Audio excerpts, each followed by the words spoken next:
In the first half of the 19th century, 4 million blacks worked as slaves imprisoned on plantations in the American South. They were prevented from learning how to read, their families were forcibly broken up, and if they tried to escape, they were severely and brutally punished. The owners of these plantations were almost without exception Democrats. Before the Civil War, slave-owning Democrats used black bodies to massively increase the number of votes they got in Congress and the Electoral College. Because of the 3/5 compromise, a single Democrat in Georgia who owned 5 slaves got 4 times the representation as a single white abolitionist in Pennsylvania who didn't own any. So for Democrats, it has always been about using black bodies for political power. How they are used may vary, but the plantation model remains a constant, even today. Despite the fact that blacks are no longer enslaved, many black children barely learn to read in poorly performing schools. Our families are often shattered by misguided welfare policies, and if we try to escape, we still face punishment. Of course, the plantations of the 21st century are not physical, they are virtual. The owners of these plantations are once again, almost without exception, Democrats. Think about it. What today are certain areas of Chicago, Baltimore, Detroit, St. Louis, Atlanta, Milwaukee, and Philadelphia, all run for decades by Democrats, but virtual plantations? Many who live in these areas are largely, if not totally, dependent on their masters, the politicians, for their food, housing, and health care.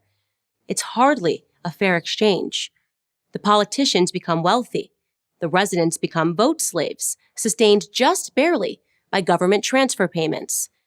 And just like the plantations of yesteryear, which demanded a consistent breakdown of the black family to reinforce its system of buying and selling slaves, Democrats today incentivize similar family corrosion through their policies, fostering dependence not on mom and dad, but on the government.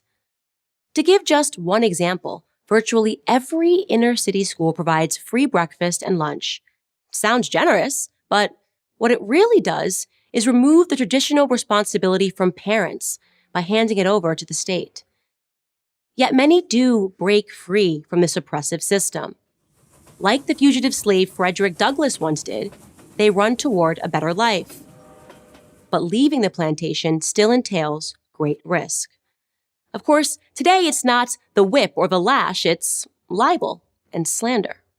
The purpose is to bring black conservatives within an inch of their professional and sometimes personal lives a warning that rebellion will not be tolerated.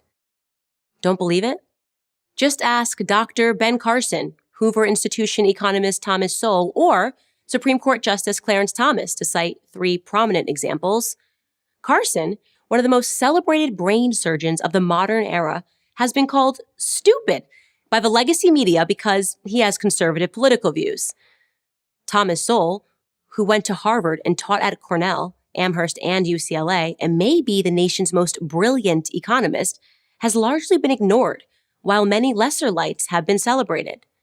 Clarence Thomas, one of the luminous legal minds of our time, was the victim of a massive smear campaign during his nomination to the Supreme Court. Because of his conservative views, his reputation was dragged through the media mud. This is how he described the experience. It is a high-tech lynching for uppity blacks who in any way deign to think for themselves, to do for themselves, to have different ideas. And it is a message that unless you kowtow to an old order, this is what will happen to you.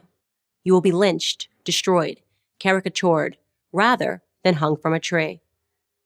Today's plantation owners will do anything to hold on to what they see as their property. Little wonder. In 2012, Barack Obama received 93% of the black vote. In 2016, Hillary Clinton received 88%. That dip was a critical factor in Clinton's loss. The Democrats know that they can't lose the black vote and win a national election, so they make up lies. They say America was founded for the purpose of perpetuating slavery. They say white people hate us. They say the entire system is racist and that our only hope is them. The same old Democrats. The plantation owners know what will happen if Blacks demand that their children receive a good education, if they shake off their dependence on government handouts, if they refuse to see themselves as victims and instead embrace all the opportunities America offers. The plantation system would collapse once and for all. In the 19th century, we had to depend on others to be liberated. This time, we have to do it ourselves. Will we? I'm Candace Owens, author of Blackout: How Black America Can Make Its Second Escape from the Democrat Plantation, for Prager University.